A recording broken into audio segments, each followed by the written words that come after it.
footage you're watching right now is of the 1913 FA Cup final between Aston Villa and Sunderland. There were 121,919 people in attendance that day. But where did this monumental occasion take place? To those unaware, I'm just sat here randomly at an athletic stadium that's somewhat, I say run down, it's not really run down, but it's a bit old. But for those who are aware, I am looking at football history right here. I'm looking at the pitch the FA Cup final was held for 20 years. The same arena King George V would sit, maybe stand, and watch the very last FA Cup final to be held here before World War I in 1914. Join me on this journey as we explore one of the former homes of the FA Cup final and a stadium iconic and very important, significant in English football history. Let's go. I'm outside the home of English football. This place needs no introduction. Wembley has hosted some of the biggest moments in football history, including the Champions League final last season and of course the FA Cup final, as it does most years. But, ladies and gents, where was the FA Cup final held before Wembley? The very first FA Cup final took place at the Oval. Yes, that Oval, the cricket ground. Now, most of you will be familiar with football and its close association to cricket. In the early years of football, most football clubs, or a lot of English football clubs, originated from cricket clubs. A lot of cricket teams wanted a sport to play in the winter months, so they started playing football. And that is never more apparent with the fact that the very first FA Cup took place at the Oval. But that's not why we're here today. Later, the FA Cup would take place at Lilliebridge, at Fallowfield Stadium. I've never really heard of those either, guys, but one you have heard of, Goodison Park, the current home of Everton. The final year they're going to be there. But from 1895 up until World War I, the FA Cup was held, the FA Cup final, should I say, was held for 20 times here at Crystal Palace. The Crystal Palace Stadium here at Crystal Palace Park. Now, we'll get on to the history of the park in a moment. Unfortunately for you guys, you've got to put up with me in a wife beater vest because it's 28 degrees here in South London today. It's a beautiful day. And this place, this Crystal Palace Park, also has a beautiful history. Now, it does, of course, link to Crystal Palace, the football club, who now play at Selhurst Park. We'll get on to the club in a moment. But let's take a closer look at a ground, at a stadium very few YouTubers will explore. This one. Let's take a closer look and learn more about the history of the FA Cup final played at this stadium. Let's go.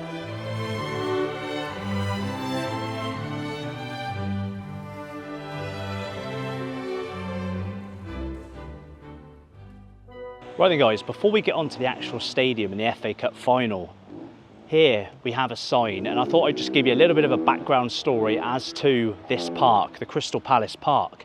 Now, as it says over here, in 1852, the Crystal Palace, the actual building made out of glass, the big glass building that was used in Hyde Park as part of an exhibition in the mid-1800s, that was moved here to South London in 1852.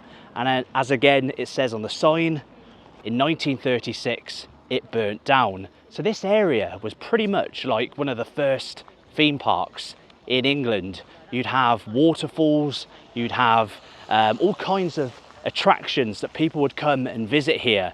Now, as the 1800s progressed, they started to cut corners a little bit, like the fountains were costing a lot of money to run, they were grassed over, and it became a little bit run down over time. So, in order to increase its allure, its attraction, they started to host sporting events, most notably the FA Cup final at the stadium where we just were. Now, this area was not originally called Crystal Palace, but obviously off the back of that famous building, it was a beautiful building, and it was even bigger than the original palace that was constructed in Hyde Park for that original exhibition. When that was constructed here It was huge, it was breathtaking. And off the back of that building being constructed here, the area just became known as Crystal Palace. When that FA Cup started, it became bigger and bigger each year. Now, off the back of the success of the FA Cup final being held here, they wanted a football team to play here week in and week out. So of course, in 1905, Crystal Palace Football Club was formed, which is why you'll see 1905 on Crystal Palace's badge, and you'll see a glass-like building which represents the original Crystal Palace. I say which was here, this park's massive. I'm not actually sure where the palace was. I think it was over that way somewhere, but that's not important. We're here today for football. And then, as I said, they'd have the FA Cup final up until World War I, when this place became used for munition storage, weapons storage, and so on. So of course, football came to a grinding halt, and of course, Crystal Palace Football Club therefore couldn't play here, and they relocated to Selhurst Park, which isn't that far away. It's about a 10-minute drive, and we will be there later on to watch the game versus Norwich and film some videos, so make sure you are subscribed to check out those videos. But let's learn a bit more about what clubs played on that pitch.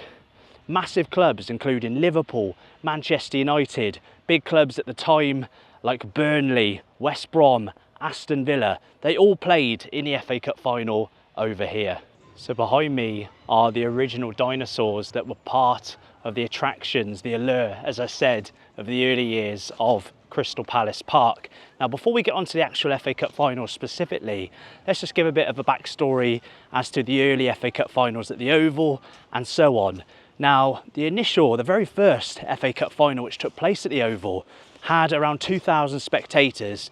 So over the time in its infancy prior to coming here, football was very much, again, in its early stages. You almost had a divide from the north to the south. In London, football was played by fairly rich people at university and so on, whereas up north it was more for the working class. Now, as the Football League formed in 1888, and you had a collision of the Northern, the Midlands and the Southern clubs, it became more and more attractive as a nation to everyone, and it very much became the main sport here in Britain. Now, as the spectator numbers grew through each FA Cup final, they needed a bigger venue. So the period of time that the FA Cup final took place here was a pivotal period in football's history. It went from being, as I said, a bit of a niche sport played by cricketers to becoming the nation's loved sport. For example, if we use the Aston Villa versus West Brom match, there were 42,500 people in attendance to see Villa win 1-0. But over the years, the spectators grew to well over 100,000.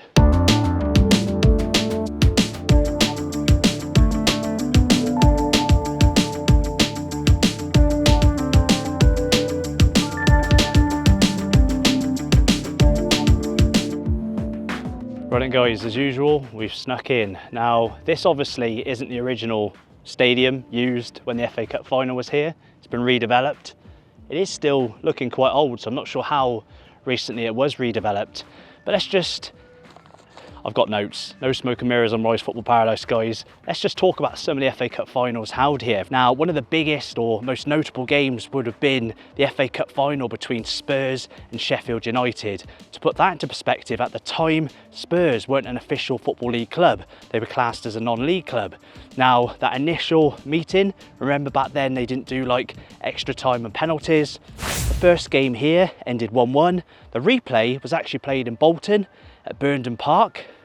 Spurs would go on to win the replay, and of course they became the very first team, possibly the only team, maybe since, to become the first and only non-league club to win the FA Cup. Again, Spurs fans, correct me if I'm wrong, has anyone done that since? I'm not too sure, but I remember hearing about it on the Tottenham Hotspur Stadium tour. People give Spurs grief, don't they, for not winning many trophies, but that is definitely one to remember. So ladies and gents, I'm walking on the same grass. Obviously it's probably been relayed, but basically the same pitch. Again, as I check my notes, that in 1909, Manchester United would win their very first FA Cup, as Manchester United would play Bristol City, they won 1-0 right here. FA Cup #1 for Man United. We said they stopped playing the FA Cup finals here in 1914 when World War I broke out. But a year before then, we mentioned about the impressive attendance Tottenham Hotspur had here despite being a non-league club. But that would grow even further when 120,000 people watched Aston Villa beat Sunderland here 1-0. So that very last FA Cup final, which took place here in 1914, before World War I broke out, took place between Burnley and Liverpool. Now you've got to remember, Liverpool was still a young club, as were most clubs around that time. Burnley were definitely a force in the early years of football, and they beat Liverpool here 1-0. It was for that game where King George V would be in attendance. I'm not sure where, but somewhere in the crowd. King George V saw Burnley beat Liverpool, and he was the very first reigning monarch to do so. Obviously since then it's kind of become tradition for the royal family to show up at FA Cup finals. King George V was the first right here. Now, as we said, Crystal Palace played here or started playing here officially as the current incarnation in 1905, but there was Crystal Palace amateur teams playing here long before 1905. And if you did see the Selhurst Park Stadium tour we did last year, obviously that 1905 founding date is in somewhat dispute now, because you can trace the history of Crystal Palace Football Club far beyond that 1905 starting date. The amateur team would play here for many years, but of course in 1924 the team we know and some of you love today moved over to Selhurst Park, and then obviously celebrating 100 years of playing their football at Selhurst Park. But this isn't just an iconic ground for Crystal Palace fans.